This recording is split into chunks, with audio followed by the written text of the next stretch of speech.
Cerita dimulai setelah serangan pertama dari Tokito kepada Kokushibo gagal. Tokito langsung berbalik badan dan kembali menyerangnya dengan menggunakan teknik pernafasan kabut. Jurus kelima gumpalan awan berkabut. Namun sayangnya lagi-lagi Kokushibo dengan sangat mudahnya berhasil menghindari serangan tersebut dengan berpindah ke belakang Tokito lagi. Setelah menghindari serangan tersebut, sambil melihat Tokito yang kembali bersiap-siap untuk menyerangnya, Kokushibo kemudian memuji Tokito dengan mengatakan, walaupun umurnya 14 tahun, tetapi teknik berpedangnya sudah hebat. Bahkan menganggap kalau Tokito sudah bisa menyerang dan menekan ketakutannya dengan keberaniannya hanya dalam waktu singkat. Padahal sebelumnya Kokushibo merasa Tokito sangat ketakutan karena telah melihat potensi kehebatan Tokito. Kokushibo dengan bangganya menganggap kalau Tokito memang benar-benar keturunannya, walaupun garis keturunannya itu melemah. Tetapi Kokushibo tetap mewajarkan hal itu dan mengatakan lagi kepada Tokito walaupun namanya telah hilang, akan tetapi sel-selnya tetap berkembang biak. Saat Tokito mendengar hal itu dengan dinginnya, dia pun menolak pernyataan tersebut dan mengatakan walaupun dirinya adalah keturunannya, tetapi jika ratusan tahun telah berlalu, maka berarti dirinya pun menganggap kalau sekarang sudah tidak ada lagi satu tetes pun darah Kokushibo atau sugu kuni yang tersisa di dalam tubuhnya. Tokito pun memunculkan tanda pemburu iblisnya yang berbentuk gelombang kabut berwarna biru gelap.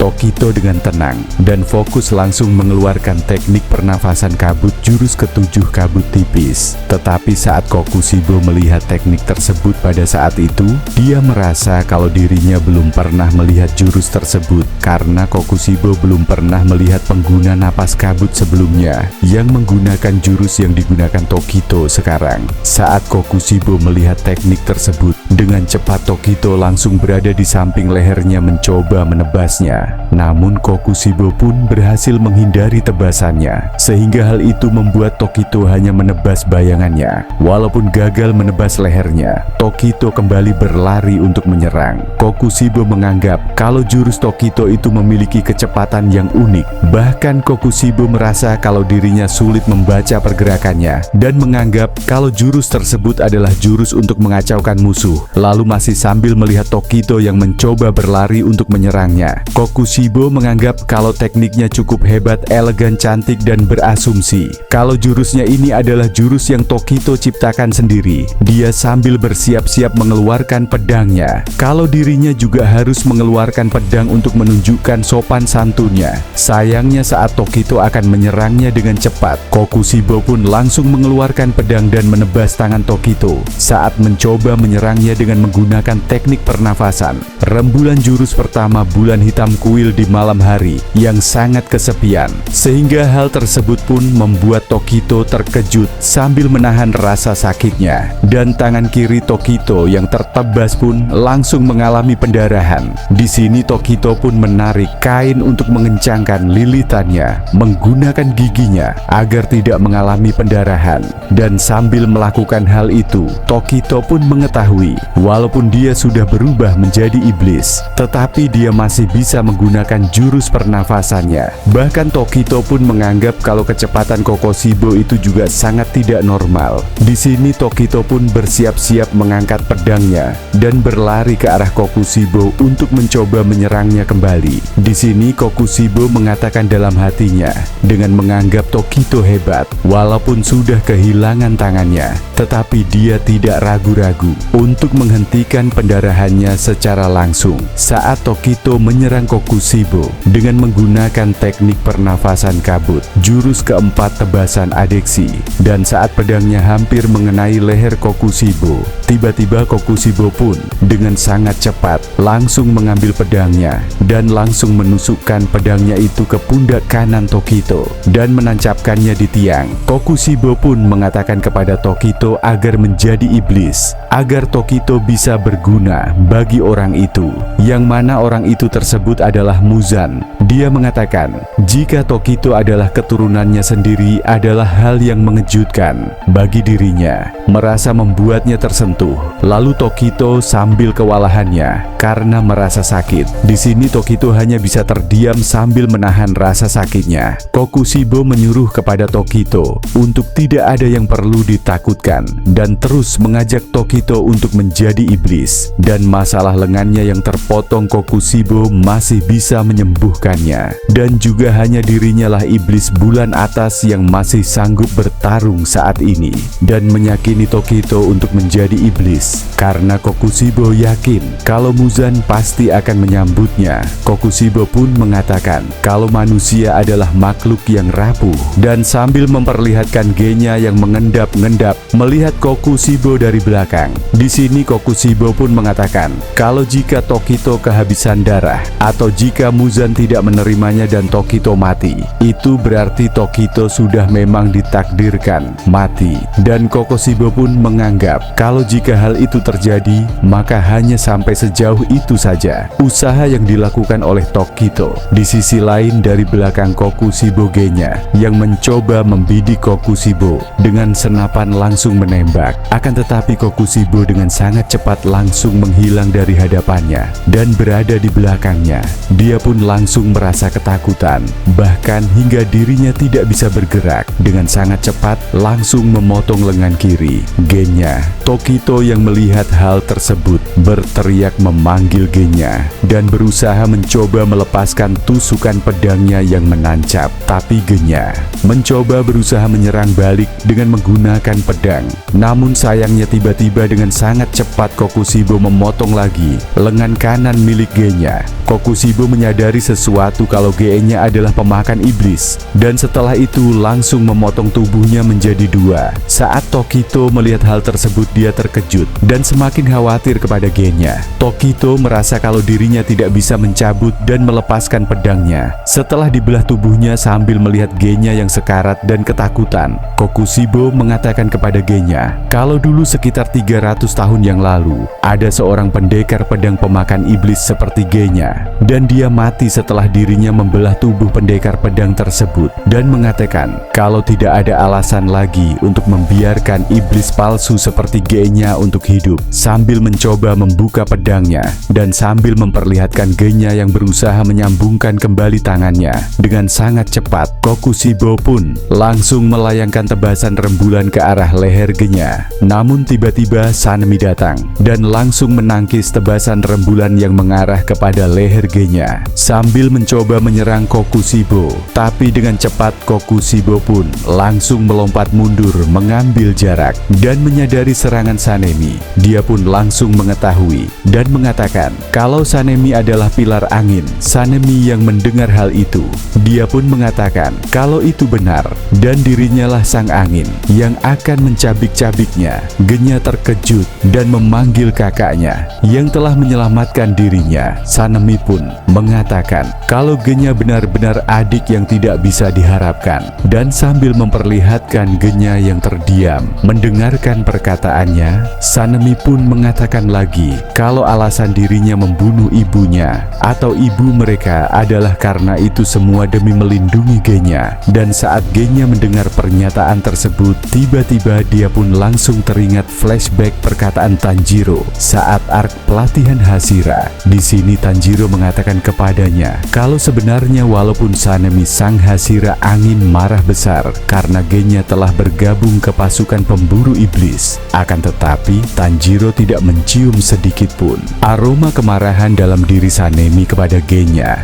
Dan saat mendengar hal itu, Genya pun hanya terdiam. Lalu Tanjiro pun mengatakan lagi kepada Genya untuk menyuruhnya tidak perlu takut kepada kakaknya sendiri. Kemudian Tanjiro pun memberinya saran agar bersifat terus terang dalam mengungkapkan sesuatu kepada kakaknya. Sambil tersenyum, Tanjiro pun meyakinkan Genya bahwa sebenarnya Sanemi selama ini benar-benar sayang kepadanya. Lalu ke tempat Sanemi yang mengungkapkan perasaannya kepada adiknya. Seharusnya Genya menikah dan memiliki keluarga hingga tua. Kalau itu semua demi menebus dosa dirinya terhadap ibunya dan demi menebus kesalahannya karena tidak bisa melindungi saudara-saudara lainnya, dan berharap untuk menyuruh Genya menikah, memiliki keluarga dan hidup bahagia. Karena jika semua itu terjadi, maka dirinya akan pastikan untuk tidak akan ada iblis yang mengincar adiknya. Genya pun terkejut, hanya bisa terdiam dan menangis. Sambil menangis, Genya pun terus-menerus meminta maaf kepada kakak kakaknya. Sanemi yang mendengar permintaan maafnya pun hanya terdiam.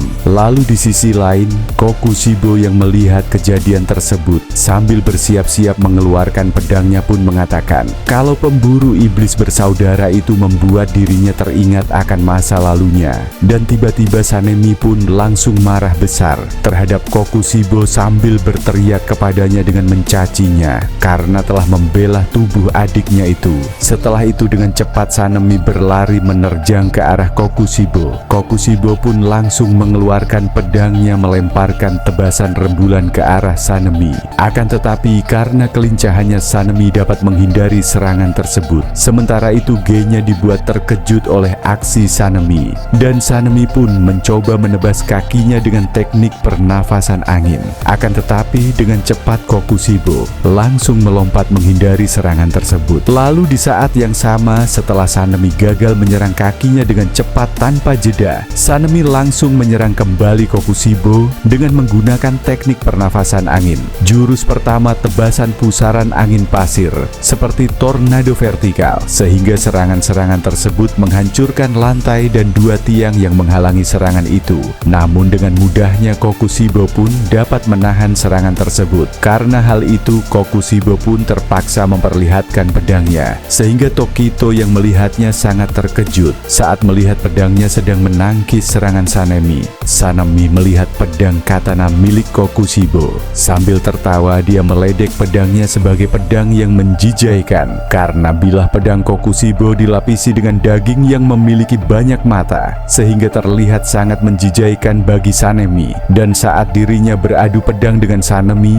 Kokushibo langsung menyerang Sanemi dengan mengeluarkan serangan teknik pernafasan bulan jurus kelima pusaran bulan malapetaka. Akan tetapi dengan cepat Sanemi langsung mundur melompat untuk menghindari serangan tebasan Kokushibo. Sambil tertawa Sanemi pun mengatakan kalau Kokushibo terus mengulang tebasan itu tanpa mengayunkan pedangnya. Kokushibo dan Sanemi pun kembali menyerang satu sama lain dengan Sanemi menggunakan teknik pernafasan angin jurus ketiga badai pohon angin cerah dan Kokushibo menggunakan tebasan rembulannya. Kokushibo pun memuji Sanemi kalau tekniknya tidak buruk dan sepertinya kondisi fisik dan jurusnya sedang berada di puncaknya. Akan tetapi Sanemi merasa kalau dirinya tidak berhenti merinding saat melihat kemampuannya. Lalu sambil melihat tebasan-tebasan rembulan Kokushibo, Sanemi mengatakan kalau setiap tebasan pedangnya selalu dipenuhi bulan sabit kecil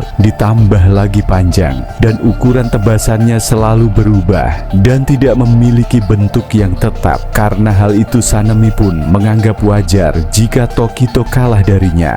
Bahkan kalau dirinya ingin menahan semua serangannya sangat aneh dan sulit ditebak dan itu mustahil untuk melindungi dirinya jika dirinya tidak memiliki banyak pengalaman dan kecepatan. Sanemi merasa kalau bertarung dengannya akan sulit. Ditambah lagi, Kokushibo adalah seorang yang menggunakan jurus pernafasan dan juga iblis dengan kecepatan regenerasi yang tidak wajar dan kekuatan fisik yang luar biasa yang menggunakan jurus pernapasan. Dan lebih parahnya lagi, kekuatan dan kecepatannya masih terus meningkat. Walaupun begitu Sanemi merasa kalau pertarungan ini sangat menyenangkan dan iblis ini layak untuk dihabisi. Kemudian sambil berlari Sanemi langsung menyerang Kokushibo menggunakan teknik pernafasan angin. Jurus kedua, cakar angin suci, yang mana Sanemi melemparkan 4 cakaran anginnya menggunakan pedangnya untuk menyerang Kokushibo. Tetapi serangan tersebut ditangkis oleh Kokushibo menggunakan pedangnya. Dan saat Kokushibo menghancurkan serangan Sanemi melompat ke arah Kokushibo sambil mengayunkan pedang ke arahnya. Tetapi dengan cepat Kokushibo langsung mengangkat pedangnya. Mereka pun kembali beradu pedang lagi. Dan saat beradu pedang tersebut sambil menahan pedang Sanemi, dia pun langsung mengeluarkan tebasan bulan kecil ke arahnya. Di saat yang sama pertama, Sanemi menghindari tebasan bulan kecil Kokushibo, bahkan langsung mencoba menusuk Kokushibo dari bawah dagunya menggunakan pedang.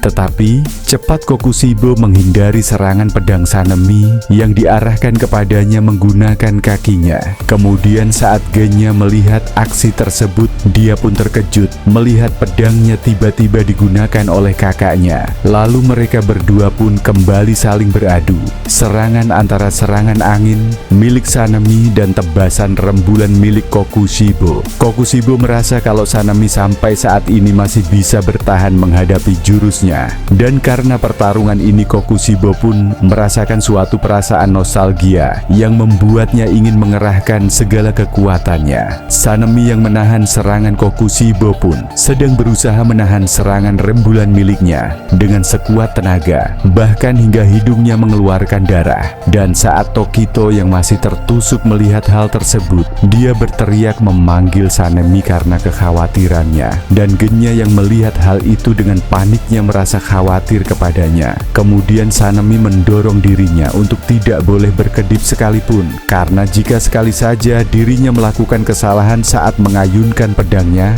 maka dirinya bisa langsung meninggal. Lalu di sisi lain saat Kokushibo terus melancarkan serangannya, dia berkata dulu saat di era Rengoku, beginilah cara dirinya bertarung dan seperti inilah dirinya. Dan Hashira Angin terdahulu mengembangkan kemampuan berpedangnya. Setelah mengatakan hal tersebut, Kokushibo pun langsung melayangkan serangan teknik pernafasan bulan jurus ke-6 bulan sunyi di malam abadi ke arah Sanemi dengan melemparkan tebasan-tebasan rembulan yang sangat banyak, sehingga hal itu membuat Sanemi yang sedang bertahan pun terluka saat menahan serangan tersebut. Saat Genya melihat itu, dia sangat panik dan khawatir. Genya pun bertanya-tanya apa yang terjadi pada pertarungan kakaknya. Dia merasa kalau dia tidak bisa melihatnya karena tiang-tiang dan jeruji di sekitarnya menghalangi pandangannya. Lalu di sini Sanemi terlihat terluka parah karena tebasan di tubuhnya hingga berdarah-darah. Saat Kokushibo melihat Sanemi yang terluka, dia pun mengatakan, kalau kau Sanemi bertahan cukup lama sampai sejauh ini melawan serangannya, dan mengatakan lagi, jika Sanemi bergerak, maka organ-organ dalamnya akan keluar. Kokushibo yang melihat Sanemi pun tiba-tiba terkejut. Dia merasa kalau denyut nadinya bertambah kencang dan bertanya-tanya, kenapa itu bisa terjadi? Kemudian di sisi Sanemi sambil menahan luka-lukanya dan tertawa, Sanemi mengatakan kalau bau darah langkanya sudah bekerja pada iblis bulan atas. Dan dengan cepat Sanemi langsung menyerang Kokushibo dengan tebasan pernafasan anginnya, sehingga hal itu membuat Kokushibo menangkis serangan tersebut. Di sini pijakan Kokushibo mulai goyah. Pada saat itu Sanemi akan menyerangnya lagi. Dia pun bertanya kepada Kokushibo apakah dia sudah mulai goyah, dan mengatakan kalau sepertinya darahnya telah bereaksi pada iblis bulan atas dan bau darahnya dapat membuat iblis mabuk akan darahnya. Sanemi menjelaskan kalau darahnya termasuk yang paling langka yang pernah ada. Setelah dirinya mulai memburu iblis, Sanemi menyadari kalau dia memiliki darah yang spesial. Lalu sambil memperlihatkan Sanemi yang menghabisi ibunya yang telah berubah menjadi iblis, dia mengatakan kalau setelah ibunya berubah menjadi iblis, gerakan ibunya mulai melambat saat Sanemi mulai berdarah, dan menjelaskan setelah menghabisi ibunya, dia merasa langsung menjadi buta warna dan semua yang dilihatnya menjadi terlihat pudar dan kacau. Bahkan bagi dirinya malam hari pun menjadi terasa menyiksanya. Dan kalau pada saat itu dirinya bahkan tidak tahu soal pasukan pemburu iblis ataupun pedang Nichirin, dan dirinya hanya mempersenjatai diri dengan banyak pedang, lalu bertarung melawan iblis, menangkapnya dan membakarnya sampai mati di bawah sinar matahari. Kemudian setelah itu, setelah Sanemi masuk menjadi anggota pemburu iblis di panel ini, sambil memperlihatkan Sanemi yang sedang mengobati lukanya dan mengobrol bersama temannya, Sanemi mengatakan kalau jika dirinya berpikir kembali bertarung dengan iblis tanpa pengetahuan apapun, sama saja seperti mencoba bunuh diri, dan alasan dirinya tidak mati yaitu karena dirinya beruntung. Setiap iblis yang dilawannya selalu mabuk saat mencium bau darah yang spesialnya itu. Setelah dirinya masuk ke pemburu iblis, dia kemudian bertemu dengan salah satu anggota pemburu iblis yang mengejar iblis yang sama dengannya. Sanemi menjelaskan kalau nama temannya itu ialah Masachika Kumeno. Dia adalah orang yang mengenalkan dirinya kepada seorang guru atau pertapa pernafasan. Lalu sambil memperlihatkan Masachika Kumeno yang meninggal, Sanemi pun bersedih dan mengeluh karena orang-orang baik meninggal satu persatu. Sanemi menjelaskan lagi kalau pada saat itu dirinya dan Kumeno membunuh iblis bulan bawah peringkat pertama, akan tetapi hanya dirinya yang menjadi Hashira, sambil memperlihatkan Sanemi yang bertemu dengan Oyakata sama. Lalu setelah penjelasan kilas balik Sanemi tersebut, pertarungannya dengan Kokushibo pun kembali berlanjut. Sanemi menyerang dengan teknik jurus keenam badai asap hitam, namun dengan mudah Kokushibo menghindari serangannya. Kokushibo merasa kalau Sanemi masih bisa bergerak meskipun memiliki luka tebasan yang parah di tubuhnya, dan menganggap jika Sanemi adalah Hashira angin yang dulu pernah dihadapi sebelumnya, sudah pasti kalau pertarungan ini seharusnya telah berakhir.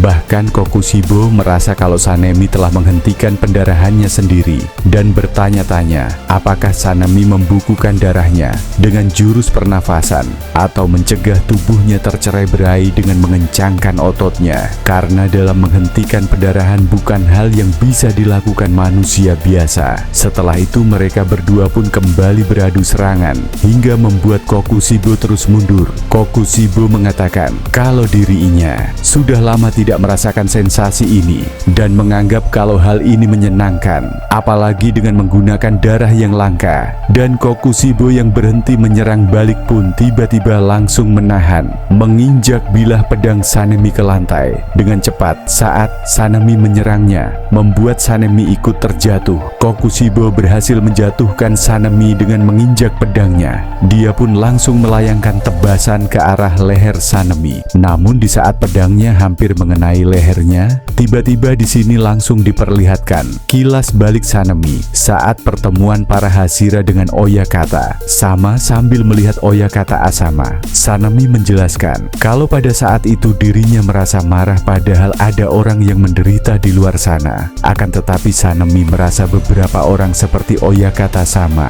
masih bisa tersenyum.